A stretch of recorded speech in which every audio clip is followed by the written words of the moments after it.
যারা মৃগেল মাছ খেতে পছন্দ করেন না, আজকে এই রান্না দেখলে অবশ্যই তারা ট্রাই করবেন। আমার বিশ্বাস যে এইভাবে রান্না করে খেতে। সবাই সবসময় রুই মাছ খান, অন্যান্য মাছ খান, কিন্তু মৃগেল মাছটা অনেকে খেতে চায় না, আমি দেখেছি।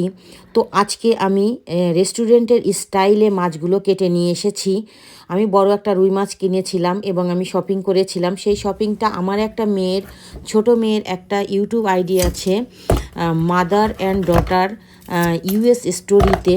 তো ওটাই সেই মাছটার ভিডিও আছে। আপনারা চাইলে আমার মেয়ের ইউটিউবে যেয়ে ঘুরে আসতে পারেন।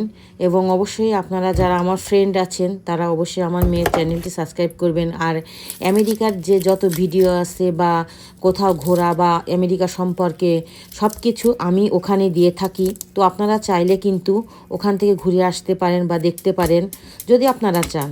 তো আমি আমার ডিসক্রিপশান বক্সের লিঙ্কে দিয়ে দিব, আপনারা চাইলে ঘুরে আসতে পারেন। তো সেই মাছটা আমি যে নিয়েছিলাম, তো আমি রেস্টুরেন্টের স্টাইলে কেটেছি। আজকে রেস্টুরেন্টের মতো করেই আমি আজকে রান্না করব।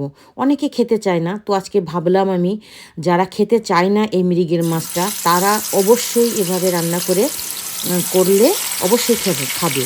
তো আমি এইভাবে করে তেল নিয়ে এটাকে লবণ, হলুদ আর শুকনা মরিচ দিয়ে ভালো করে 6 পিস মাছ নিয়েছি, আমি এটা ভেজে নিব। তা আমি ভালো করে ধুয়ে, এটা কিন্তু কাটা মাছ ছিল, শুধু আঁশটে ছাড়ানো ছিল না।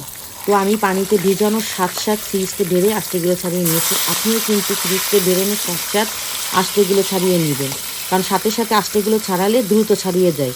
আর পরে আপনি যখন অনেক ভিজে যায় তখন আঁশটেগুলো ছাড়াতে প্রবলেম হয়, মাছগুলো ভেঙে যায়।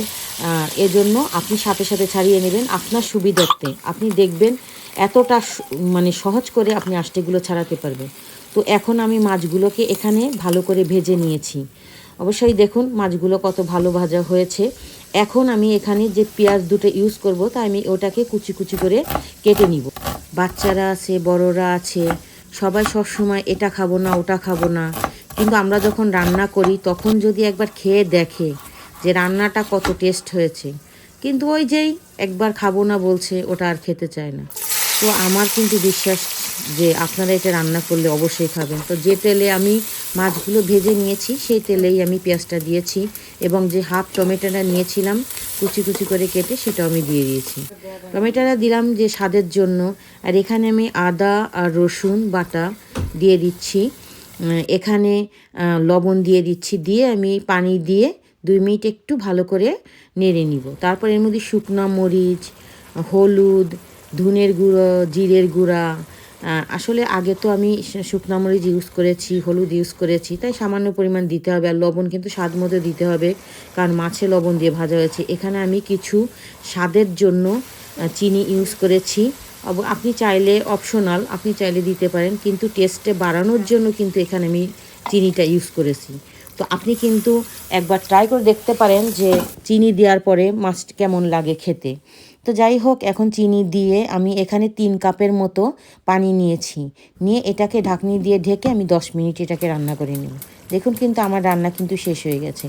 এখন তারপরও আমি এখানে কিছু ধনের পাতা, সামান্য পরিমাণে ধনের পাতা ইউজ করলাম।